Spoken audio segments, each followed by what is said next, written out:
from at least 3 continents here. Working from Indonesia, from China, from all over Africa, from France, from California, from the Czech Republic, from the Netherlands. Yeah, so you'll see, well, we're still dealing with a few technical difficulties.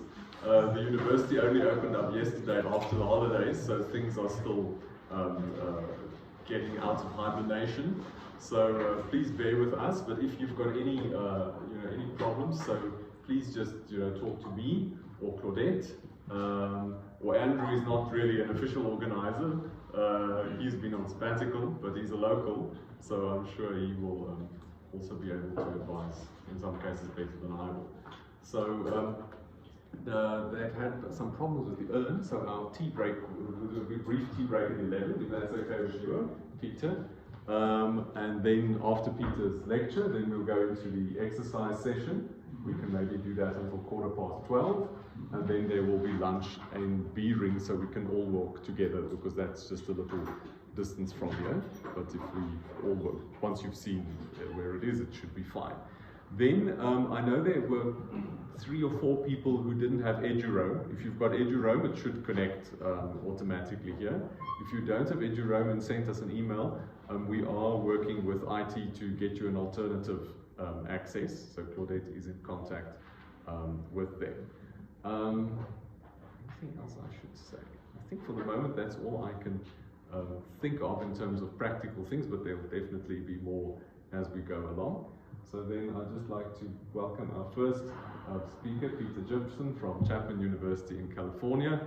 We really look forward to your course, Peter. So thank you very much. Thank you. It's an absolute pleasure to be here. I really enjoy coming to South Africa whenever I have a chance, and now having such fantastic colleagues here. Every time I come here, I get new ideas, interesting things happen. So it's a pleasure to be able to tell you something about my favorite topics, universal algebra for algebraic logic. And this is based on some unpublished lecture notes by Don Pigosi and Kate Palazinska that I think deserve to be far more known than they are. I know some people here know them, but it's, I don't think they'll ever get published, but they are still accessible, and so I want to promote this. And to do that, I'll tell you about also some current joint work with Jose Gilferez, who is currently, he came to Chapman a year and a half ago, so it's very nice to have them also involved in these things. And I enjoy the title of this because it's all about interaction. It's from interaction that we get the possibility of bringing new areas back to life, or to life with, and explore a lot of things. So what I want to do, these slides are actually for several lectures, so it's, we don't have to get through 47 slides today, but there's a lot of stuff on this list, and it will get extended. We'll see in what direction, and we're going to just start with some fairly straightforward reviews of things that are essential to really get it. First order logic and partially ordered sets and pre-orders are the basis for the theory that I'm talking about, because it's all about extending classical universal algebra, which is based on sets, to universal algebra over partially ordered sets. And that's what all this blue stuff is here, and that's basically what this paper by Don Pigosi was doing. And it was based on his many decades of studying algebraic logic and what are called K-deductive systems. And this theory here is a specialization of something called two-deductive logic, or two-deductive systems, because it's about how you can view logic as basically arising from partially ordered algebras. So I'm actually not going to say a whole lot of background and motivational stuff. I'll do a little bit here and there, but I highly recommend this paper because it has good motivation, and I will will show you where to get it at some point, and then that's going to be part of the course that you just read it. It has far more details than we can go through here. So I just want to make this interesting enough, and then there's some component to this that we'll also see if it actually works. It will be very experimental, so you'll have to wait for that maybe to the exercise session. So first of all, universal algebra, about 100 years old, and it's the study of first-order algebraic systems and the quasi-equational theories, and of course we'll say precisely what that means, but it's a restricted form of first-order logic. And it's helpful because, first of all, it has many applications in classical algebra. Classical algebraic structures are handled in a uniform way from the perspective of universal algebra, so that was the aim that it was developed for. Secondly, because it's fed into category theory, and in today's world, if you want to really do universal algebra, you should be doing higher category theory. It's sort of a generalization of universal algebra. I'm not talking about that version, I'm just talking about the classical stuff, but still extended to partially ordered steps. And then the quasi-equational theories, that's the restriction. And so it's, the other reason why it's interesting is because it connects to logic in a very direct way. Algebras provide a very straightforward way of providing semantics meaning to propositional logics, and at least a wide variety of them. So algebraic logic is this particular branch, the study of logic by algebraic methods. And it's one of the overriding themes is the interplay between algebra and logic. And I've been doing this for so long that I don't really see the difference anymore. So it's, when I do algebra, I'm doing logic. When I do logic, I do it in an algebraic style, and it works. But you can also separate them, and then you can talk about other types of semantics for your logics, which are of course very interesting, and also you can talk about dualities of categories of algebras, and all these things are connected. But let's go to the beginning. Logic in the modern form really started with George Boole in the 1800s, and he studied what we now call classical propositional logic in a book that he published called The Laws of Thought. And he really thought about it that way, that he wanted to understand what it means for having thoughts and being able to conclude things that follow from other things, and that there were precise laws for this, and this is not a surprise. This was explored already in ancient Greece, but he came up with a small algebra that managed to do that and discovered the laws of that algebra. It's, of course, nowadays Boolean algebra, and very well understood as an algebraic system. There are still open problems about Boolean algebras, many, and some are very important, like P equals NP can be thought of as a problem of Boolean algebra. And also, the interesting thing about this book is that what George Boole was doing wasn't actually Boolean algebra, it was something slightly different. Because his, what we would now think of as the join or union, was actually something like an exclusive OR. It was only defined when the two things don't overlap. So, Boolean algebra of classes largely originated in this classic book, has had an ever-increasing influence on all branches of mathematics. This is a quote I found on a website dedicated to George Boole, and it's by Garrett Birkhoff, who happens to be the inventor or creator of universal algebra. He was the founder of universal algebra from a very influential paper in 1935, and you can see when he was born, so you can figure out this paper was amazing, and he basically worked this out as an undergraduate student. So, yeah.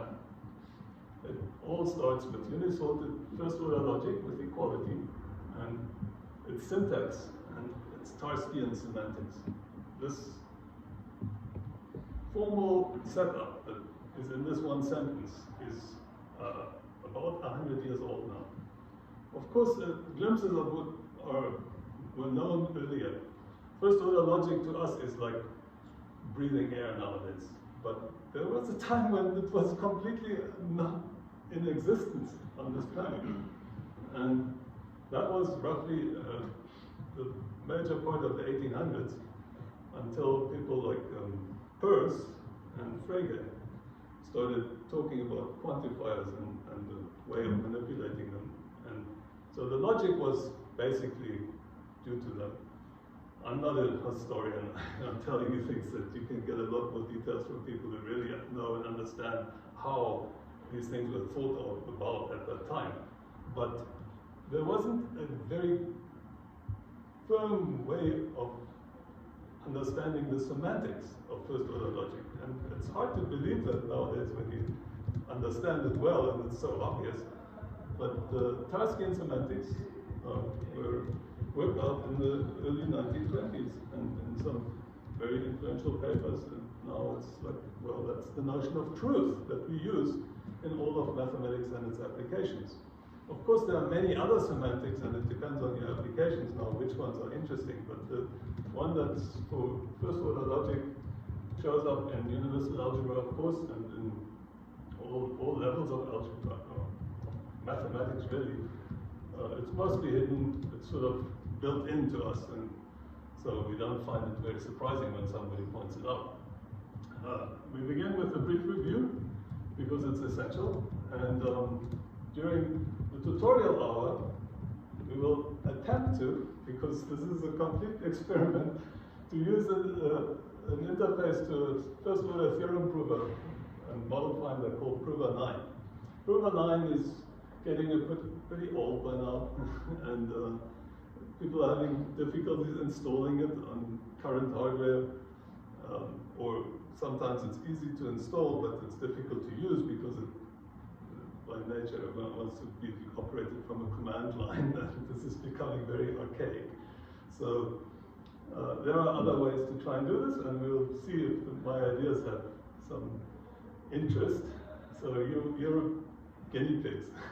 If we get to this stage, and it could also be a complete disaster. I have other exercises for the exercise session, which are stuff we can do on paper and actually learn things the real way. Computers are interesting and useful for all things, but it's truly amazing how little impact they've had in research level mathematics in the last 50 years, because this is my lifetime, and I've tried to use them quite seriously, and so I've seen them go from machines that fill rooms like this to stuff that is like on your hand. And literally, this is a better computer than the one that was at the University of Cape Town when I was bringing punched cards to do my undergraduate first year computer science class. And yet, all this magic that we have nowadays is not designed to help us, except to write research papers. We use word processors for mathematics, and they're complicated, and students can't even use them for their homework. But they use other word processors for everything else. Interesting issue. Tarskian semantics are based on set theory, which I claim to be reviewing briefly, but the slides don't have much of that, so that will be part of our experiment maybe. But I'm assuming a certain background, so I'm sure it will be fine. And to make this interesting, this interface is basically not just connecting to the theorem prover, but into Python. And here's another slide about how this works. The LaTeX is the mathematical typesetting language that anybody who's doing serious mathematics needs to know anyway, and you almost certainly do. So Python is a general purpose programming language that is very convenient for mathematics. It's amazingly well suited to doing mathematical things. And this was not one of its selling points, even though the inventor of Python clearly had that in mind, but didn't try to sell it like that. And it's gotten even better at emulating mathematical thinking. And it's quite convenient, so it's helpful, but you don't have to know it. Jupyter notebooks are a very simple way to use Python in a sort of interactive style that is more like a computer algebra system. And Colab is a cloud-based version of this, so you don't have to install anything on your computers and you can use it for free. Compliments of Google, you just have to give them all your personal data by making a Gmail account. So if you have objections to that, you have to just do a bit more work to try and get this done without them. And we'll try and do stuff like this, but that's not the focus. The focus of this morning is universal algebra and algebraic logic. So it starts with first-order logic that is determined by a set script or calligraphic F of function symbols and a disjoint set calligraphic R of relation symbols. And so that's all you have to specify to tell someone which first-order logic you're talking about, because the rest of it is standard. Each of these symbols has to have an associated finite arity that I'm just going to denote by n sub s, where s is the symbol, and the arity is some non-negative whole number. And for partially ordered algebras, which are called PO algebras for short, we need at least these two symbols in the collection of relation symbols. So that's the equality symbol and the less equal to, of course, and they're written infix, they have arity too, and they should be there, but others can also be there that will be connected, you will see in a little bit. So there's a little bit of meaning built into this. The equality symbol, when we talk about first order logic with equality, we mean that the equality symbol is not just some random relational symbol, it's going to always be interpreted as the actual identity relation. And so then there's these first order variables, and you have terms that are built from variables in the first stage, and then you have these steps where you inductively build all the terms using the function symbols with the correct arity. So function symbols can change their arity as you use them, and then you build atomic formulas using the relation symbols with their correct arity, and there's no confusion because these two sets were distinct. So once you've built your terms and your atomic formula, you can always work on the syntax in a very predictable way. And then the formulas of first order logic are built by this clause here, which is a lot. And of course, these slides will be available, and you can take notes because sometimes I will slow down, and you can ask questions if you want me to slow down, right? Or I'll just make some side remarks or get completely distracted, and you can continue writing something. But it's yeah, there might even be some mistakes on here, so pay attention, and if you find some, that's always extremely interesting. And there are questions about when you write down something like this. This is a mathematical way of formulating things. We're using sets and proper constructions, trying to use different symbols. Like a computer science talk would use something called Buckers-Nauer form, and then they write things like phi or phi, but these two phis can be different things. And to me as a mathematician, that's like, why would I do something this confusing? Well, maybe that explains why my computer sometimes doesn't work. I don't know. It's a very convenient syntax specifying method, and what I wrote down there was, of course, much more convoluted, and you had to know a little bit of set theory to get it.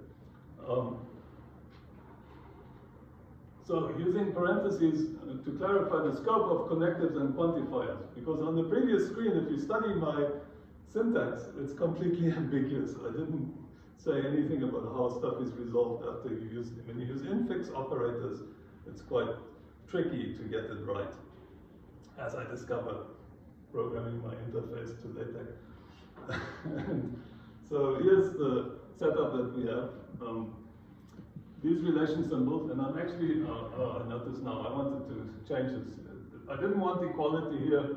I wanted these symbols to be available as relation symbols, but there could be more, but there could also be less. So I really didn't use the right symbol there. I don't know, I should have used something like approximately. And as I said on the previous slide, the first two at least need to be there for what we're doing here. And then at the level of the function symbols, I'm going to use only these. And they are unary or binary, and when they're binary, we write them in the middle between two things, two terms. And this table has two more rows, which make this a little bit more interesting, because normally you would just have the arity, and the arity isn't even on here, but it's represented in this line, in the middle, with the pluses and the minuses. If you have one of them, then you're unary, as it already said above. And if you have two of them, then you're binary, and this is a code for how these symbols are supposed to behave in our logic. And the last row of numbers is some indication about the precedence. So, oops, I see now, yeah. So, an operation is order preserving if it has to be plus in a certain argument. So, this operation, which is called backslash, sometimes you pronounce it as under, it's a division, but the denominator is first and it has a negative, and the numerator is second and has a positive arity, which means it's order reversing in the first argument and order preserving in the second argument. Normal division is the other way around, subtraction is the other way around, and the rest of the operations are, well, much simpler because they're plus or order preserving in both, except for this. This is not an implication, this is an operation symbol. It's used in propositional logics to give semantics to these propositional logics, same as these. This is not and and or, these are lattice operations of an algebra. But the algebra is designed to tell us something about logic. And of course, it also can be designed to tell us something about group theory, because here we have inverses, or it's designed to tell us about ring theory, whatever you want, right? If you need additional symbols, no problem, you just add them and you say what you want them to do.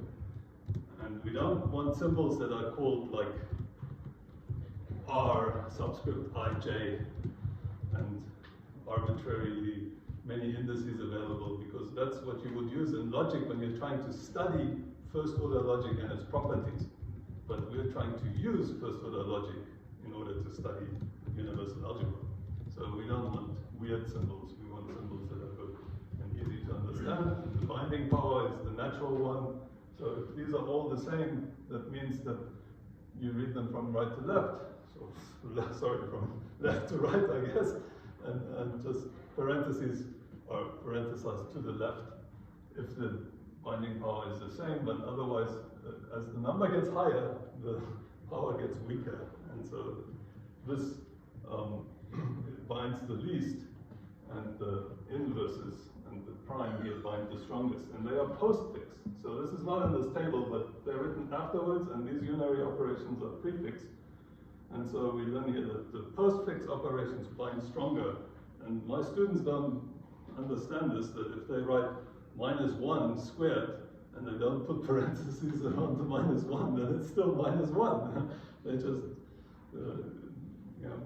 they think that they squared the -1. Okay, so there are zero-ary symbols that we want to use, like these four are the most common ones, but sometimes we also use E for an identity symbol. Those are constant symbols that are inside F, so they behave like functions, but there are also constant relation symbols. They are relation symbols that have no inputs, and they are always true or always false. And in particular, there are these two, which true is always true, although you could, in a perverse way, declare it as being the constant for false. The meaning of symbols is not given by what you're seeing on this slide. Right? Logic separates meaning from the syntactic part. Then there's a couple of lines here for the conventions that are used for certain other letters, and this is not terribly important, but it's pointing out that we're always told by computer scientists that we create a mess with our mathematics because we don't have types. and this is not true. Our mathematics is completely typed, it's weakly typed, and we use a very convenient way of typing it by choosing certain letters, which was also built into early programming languages like Fortran. There you had I, J, K being integer variables, and this was the language I started with in this room building a computer, and nobody liked it. So we didn't do a good job selling it, but it's absolutely essential for mathematics because we want to reduce the clutter. We don't want to increase it. We want to understand the difficult parts of what we're doing, not be hung up with syntactic stuff. So here's the concept of the variables in the formula. Right? The variables are a set of lowercase letters, X, Y, Z, etc. And they have to, I didn't say that explicitly, but they obviously have to be disjoint from the function symbols and the relation symbols and the logical connectors and the quantifiers. You can't cause confusion by overloading there. But when they appear in a formula, you can notice them and you can pull them out, and that's called the VR of phi, and then you can declare some of these variables to be free, and they are always free if they occur inside atomic formulas, and otherwise what it means to be free is given by these four little inductive clauses, and then you can figure out why this is interesting. But of course you know a little bit of, or fully understand first of the logic, and then you see why this is the right way to do it. And so it's very easy to calculate these things and understand this, even though when you try to explain it about free variables and bound variables, it's a concept that's actually non-trivial, and you have to get it and to understand it properly. And I need it for this sentence, because I want to declare that if I write a formula, and if my variables are occurring in there freely, then I will consider them to be implicitly, universally quantified outside. In front of the formula will be universal quantifiers, which I'm not going to write. So if I write a statement like x equals y, it means for all x and for all y, x equals y. And it's a very simple formula which declares that everything is equal. And it's not a disaster, it's just a formula that makes things very simple. And a quasi-equation, or sorry, a quasi-inequation, this is sort of the central concept of what we're talking about here. Looks like this. It's a bunch of terms, T1, T1 prime, with some symbol, one of these 5 different symbols between them, and then conjunction, and I decided to use and or as the symbols for first order logic, because they're easy to read and they have specific meaning. They're not the English and the English or. They're just easier to read that way. And I need the wedge and the V for my algebra, so I don't want to use it here. And so this type of formula is universally quantified over all the variables that appear in the terms, because these parts here are atomic formulas, and then the format is that you have some pieces that get conjoined, and this is called the premise of the quasi-inequation, and then this is the conclusion. And so it's amazing how many things you can express in this way. I'm actually somebody who believes in equational logic, which is even simpler. So here we have something that is a quasi-inequation. If you only use equality between them, then it's called a quasi-equation. And the quasi is because it has this other part in front. Oops. So if n is equal to 0, then it's just called an inequation if you're using one of these 5 symbols. So inequations are not equal, they are lesser equal to or greater or equal to these other 2, and I even include equality. It's an inequation, just so that we can say that there's a special type of inequation which is called an equation which only uses the equality symbol. Okay, so now let's see. This is the concept we really want to study. A quasi-inequational theory is a set of quasi-inequations. So it's simply a collection of these things. That's it. These things are syntactically well defined, and I went through this slide of first order logic, not because I thought you didn't know what it's about, it's because I want to be precise and make clear this is completely well specified thing. And you can feed it into computers. That's why we want this. Right? You can easily feed quasi-equations into computers. And you can even type them out with the regular keyboard if you use something like Prover 9 or LaTeX. Now, let's look at some structures that we're interested in. Right? We want to apply first order logic to something. Let's apply it to pre-orders. A pre-order, bold P, it consists of P, which is a set, and this square subset, or square less or equal to is what we should call it. Binary relation, so that's a subset of P cross P, which is reflexive and transitive. Which means that pre-orders are defined by this set of two quasi-inequations. Because this is what you say to be transitive, and this is reflexive. Right? So now, of course, to be correct, I need to explain what this means. What does it mean for, we say that P is a pre-order if and only if P models pre. Pre is the quasi-equational theory, and to say that boldface P models this means that these formulas are true in the members of this, are true when you substitute elements from P into the variables of the quasi-equation. So that means that the binary relation that you choose here has to be one in which the pair XX is valid, is inside the set for every element X of P. And if XY is in here and if YZ is in there, then it always has to be the case that XZ must also be in the chosen pre-order relation. And so here's your first exercise. You don't have to do it right now. Of course not. This is going to be an exercise session. But you have to try, and if you've done it before, you need to try again because it's not hard and it's kind of fun. And it's, yeah, I don't have an extra handout, so you need to take note now, or later on you can put this up again. Find all pre-orders on the 2-element set and all pre-orders on the 3-element set.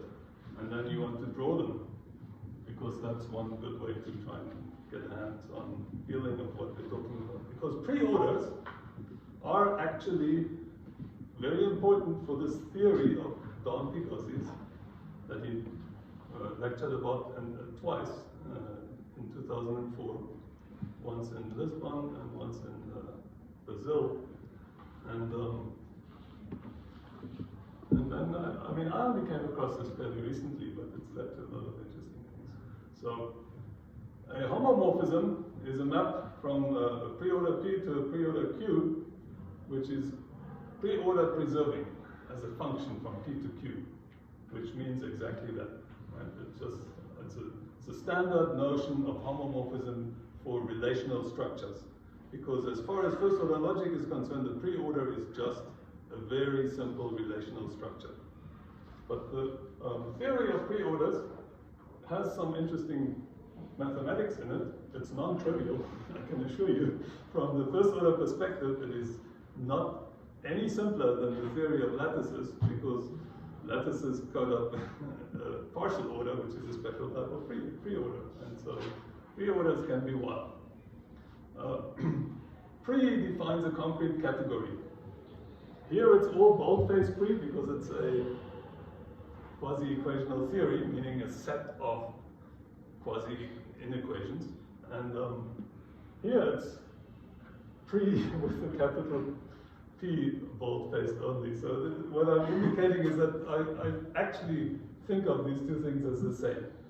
But it's a little bit weird because they actually live on different sides of a Galois connection, which is given to us by the symbol models. And so the category of preorders is the model structure that contains all the preorders as objects, and the homomorphism between them as arrows. And so if you increase the theory, if you put more stuff in here, then your models shrink, your collection of models shrinks. Right? That's why when you think of them as the same thing, you have to be not confused. Right? They don't behave the same way. They're just so tightly connected that it doesn't matter which way you think about them. And really, the quasi-equational theory are very convenient ways to define concrete categories of relational structures or or algebraic structures. Right? It depends on what these formulas are talking about. Every quasi-inequational theory defines a category in this way, not just for preorders. So exercise 2. Exercise 2 is an interesting exercise. I don't know if you've thought about these things before, but I'd love to know what you're thinking after an hour of thinking about it. It's asking us to find all subcategories of the category pre that are defined by a quasi-inequational theory using only these two symbols.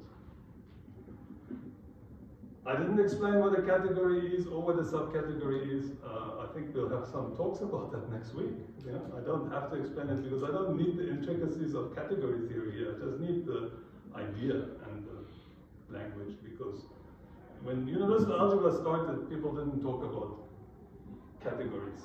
And it was actually something that led to category theory in a very significant way. But I don't really think categorically when I do universal algebra, but I just wanted to say it like this.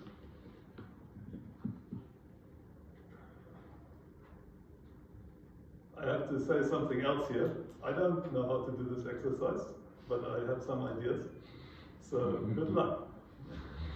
A partially ordered set is an anti-symmetric symmetric preorder where the symbol square less or equal to is replaced by less than or equal to. And so pos is going to be this pre-category with the new symbol together with this formula for anti-symmetry. And partially ordered sets, they're beautiful. They also form a concrete category.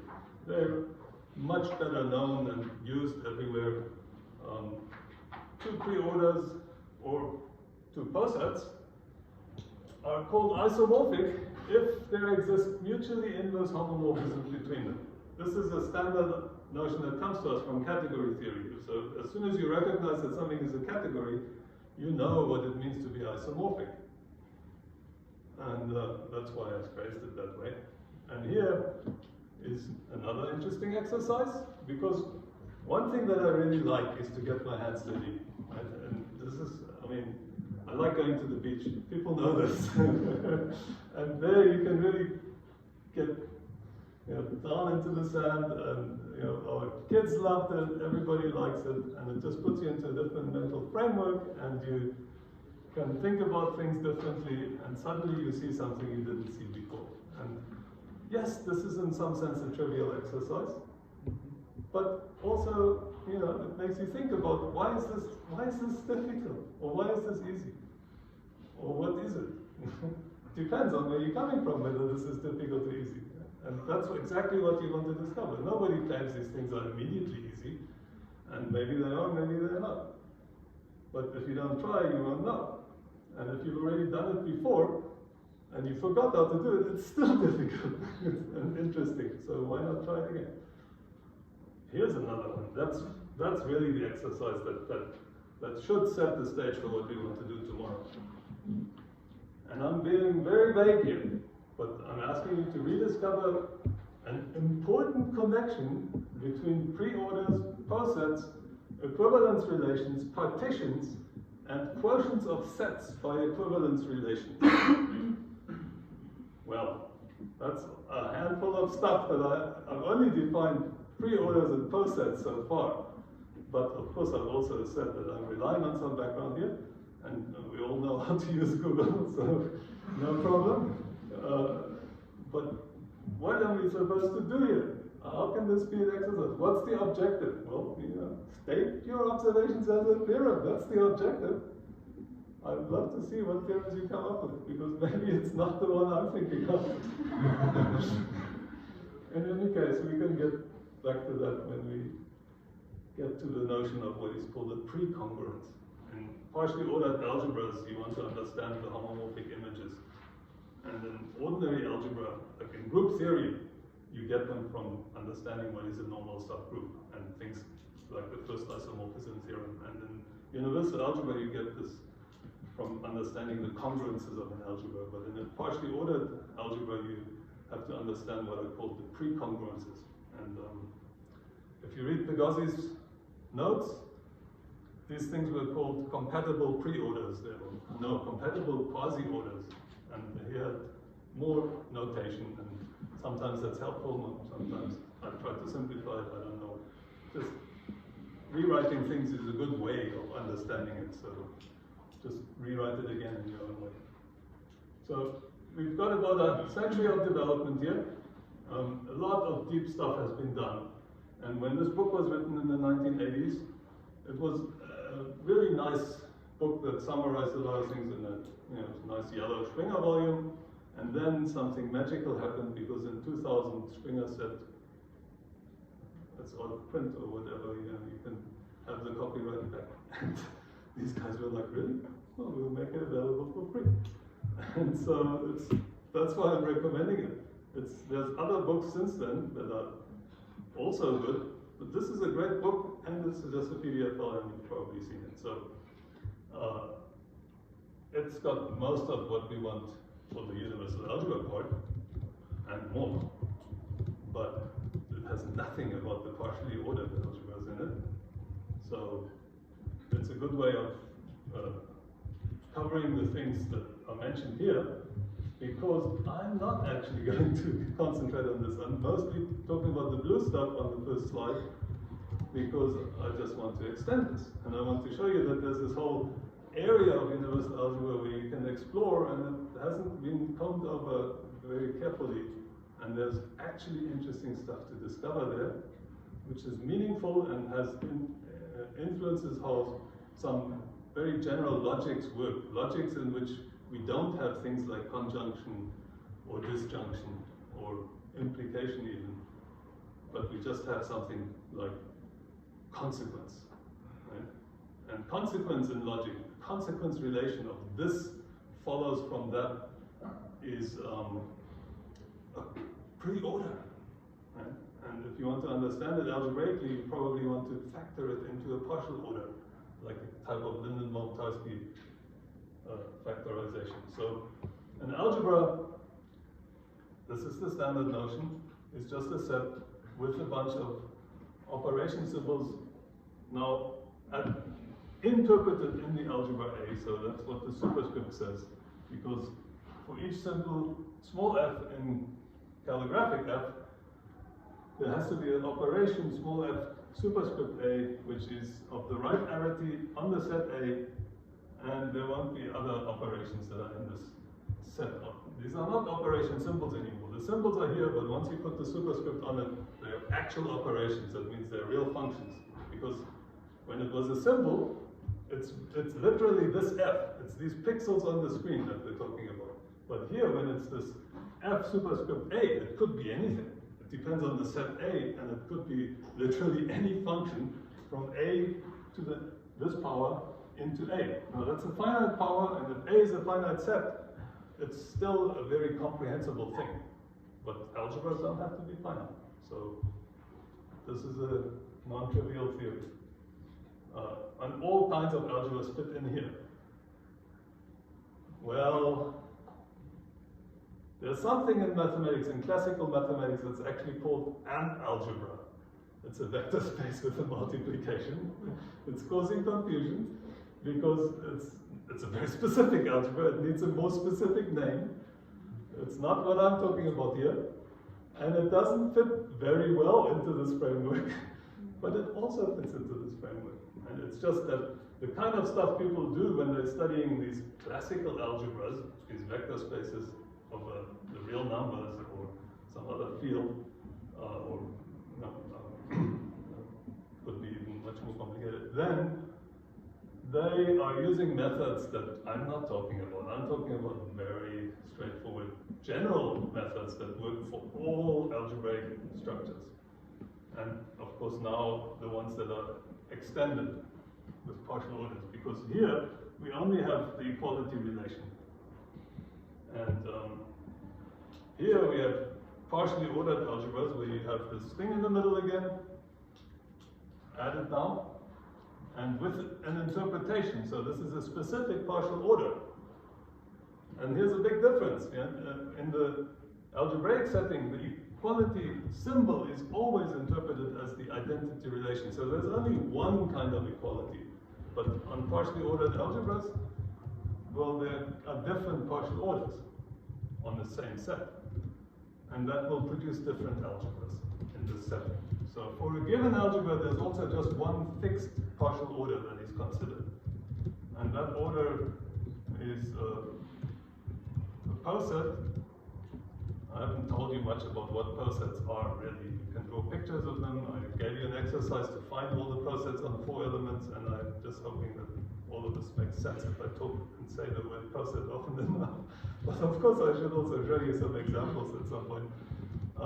The dual of a poset is when you turn the order upside down, and literally you can just turn the poset upside down to get the new picture. So I need to try this technology here, let me see. So here's one of my favorite posets. Oh no, that didn't work yet. Here. Okay, so still not working. Oh, there we go. Maybe I should be on the slide. I don't know if it's not working.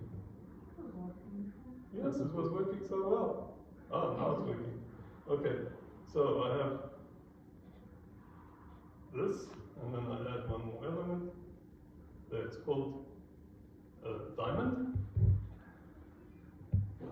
Better poset to have in South Africa. It comes in many different forms, and it's a lattice, but it's also a partially ordered set, and this is the bottom element, there's some in the middle. They are incomparable, so it's like you can talk about scheduling things and many other applications of posets, but we're interested in the application to logic. And this is not a typical poset in logic, because in logic the posets tend to be distributed lattices, and this one is not. But it is a modular lattice. And so that's nice. If I turn this one upside down, it looks the same. So that's called self-dual. Each operation symbol is corresponds to an operation that is order preserving or order reversing. And I should point out, I only emphasize the second part because there's actually quite some history in universal algebra where people have already worked on the algebras that have a partial order and all the operations preserve it. This is a fairly well-known setting. It's not particularly interesting to us because in logic we often have operations that are like negation or implication, and they have properties that do not preserve the increasing direction of truth. Like negation flips everything around, and so if you don't have a good way of handling that, then your algebra doesn't do well. It doesn't serve the purpose to handle that type of logic, and that means almost every logic. Well, there's something called lattice logic, right, where you can just only talk about and or. So there are some logics without negation. The information of what these operation symbols have to do is coded into what is called the signature. And I had this one box on the slide early on, and that was just fixed. Right? Every time you see the symbol that is a backslash, it's going to have the denominator with a minus sign, meaning that it has to be order reversing. And here's an observation what this means for the function, that if the function is of this form minus plus, then if you flip the first coordinate upside down and leave the second coordinate the right way around, and then take a function from this direct product set to that one, it will be order preserving as a standard function. But that's just to make things look complicated. Okay, there's something about order types here. I'm going to skip this for now. It's I don't think it's super. Okay. Let's see. Is there an exercise here? Yes. So I do see that I need to say something. I have time. The order type. This is not in Don's notes, or maybe he calls something else order type. I said order type is when you have an operation, it can have an order type, not a symbol, an operation. And it's also plus or minus, meaning order preserving or order reversing. And then there's this plus minus, which means that it is both. And how can a function do that? Like the identity function preserves the order, right? And it's one of the simplest functions. It does not do both. So show that if a function has this type plus minus for some argument, then it maps all elements in a connected component of the poset to the same element when you vary the function only in that argument. Okay, so you keep all the other arguments fixed, so that's called a slice of the function. And so it has some interesting properties that you can deduce here that are connected to what is called the connected components of a poset, which I haven't explained, but you can try and imagine what it is. In standard universal algebra, the base category is the category of sets. So now we're bringing this to a higher perspective. The partially ordered algebras have as base category the category of posets. So we're changing something at the categorical level, because universal algebra is about functors that go from the algebra to its underlying carrier set. That's called the forgetful functor. And then there's an adjoint to it that's called the free functor. And so you can really do all your universal algebra in that setting with using something called the Lear theory. And all this is very well understood, and possibly features a little bit next week, I'm not sure. But I know Zura, it's going to be interesting whatever he does. So, but here's the new setting now. Take out the set bases, put in partially ordered sets, and do what Don Pigozzi suggested. And try and mimic what has succeeded very well in the categorical setting. And it's still somewhat mysterious how to do this.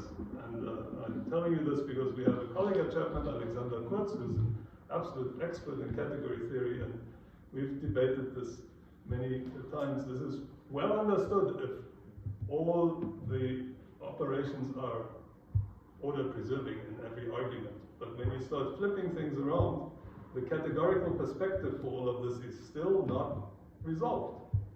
There's no good description of what these quasi-varieties of inequational theories really are from a categorical perspective. Whereas for the universal algebra setting, there's a book by Adam and Vitali and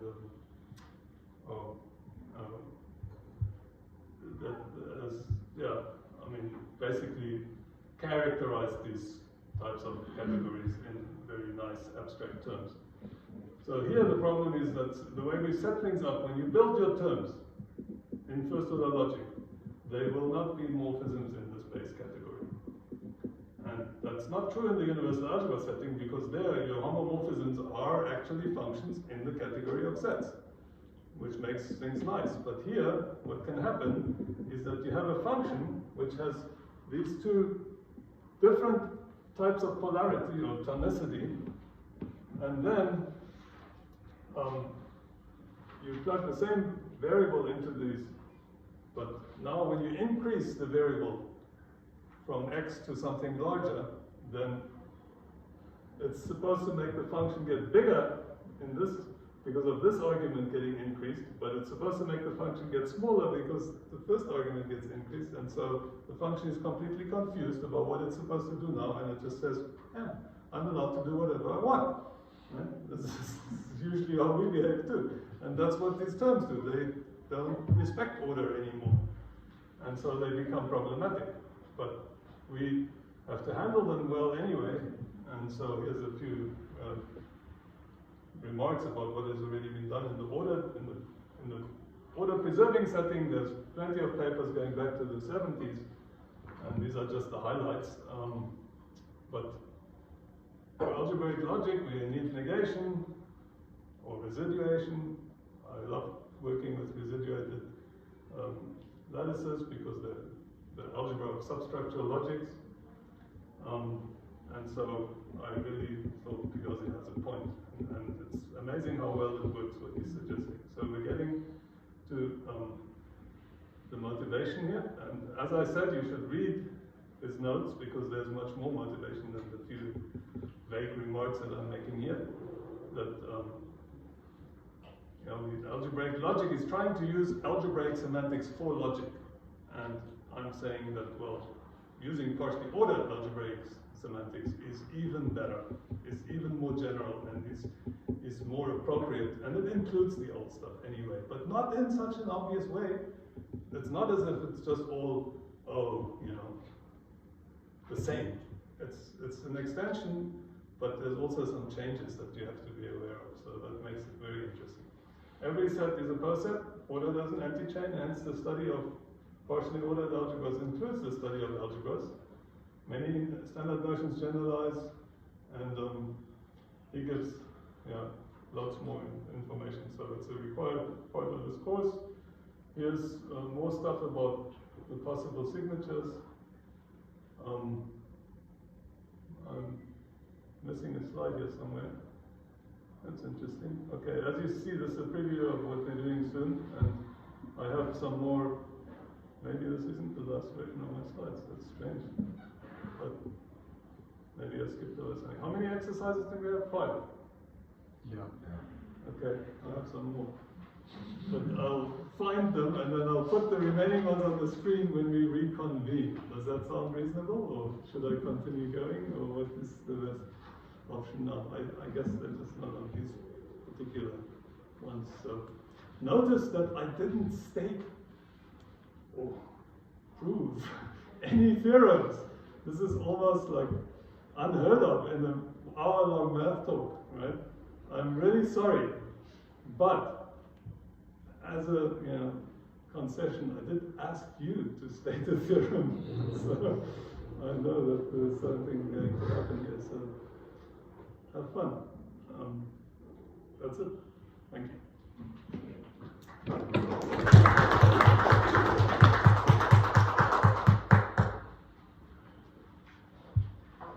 All right, so there should be tea available if everything went according to plan. So 15 minutes of tea and then have an hour exercise session. Yes, I wanted to ask something that I probably should have done a few days ago. But if I wanted to make slides accessible to people, we could put them on the LIAC site. Something simple. I mean, as it is now, there's a USB stick. I was tempted to just take it out and see what happens. So. Okay. That's interesting. No, the slides are still there and they're still working, but they were running off the stick. So you could use this, and you probably have to first fix it once it's but we'll see. So do you want me to post it on the? I can do it. Right. Yeah, on the website. There's more stuff on the slides, but the remaining slides will probably change. So if you read them already, just don't worry. If you want.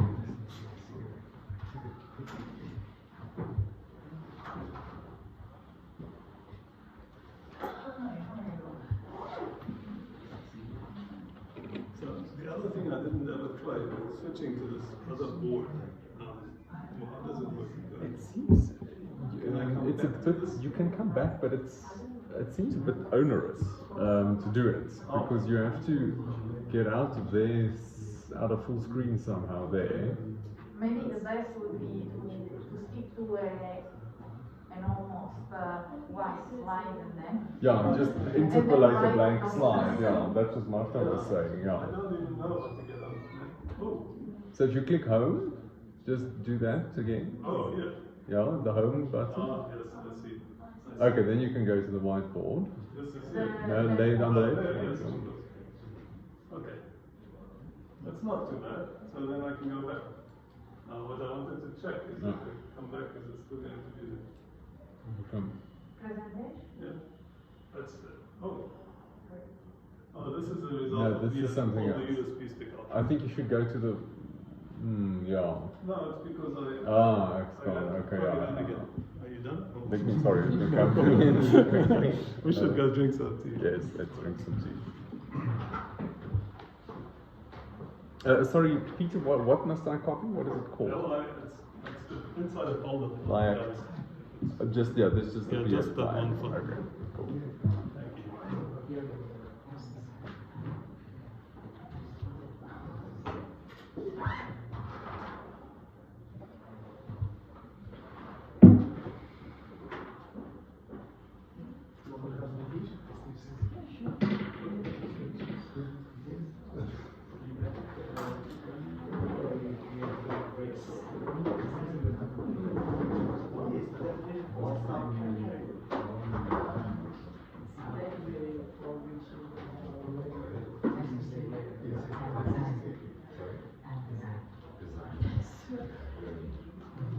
Anita is nou die een wat die ons die wifi access gaan wil.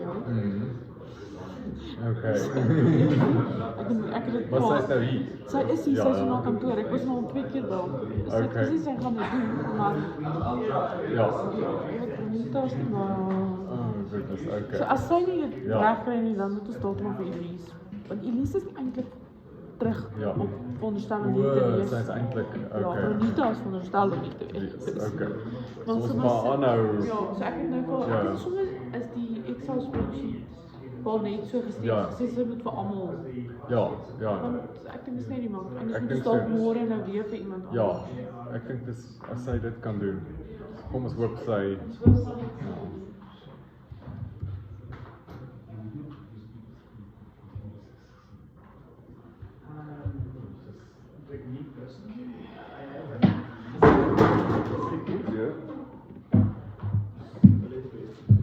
Yeah, these few desks are not great.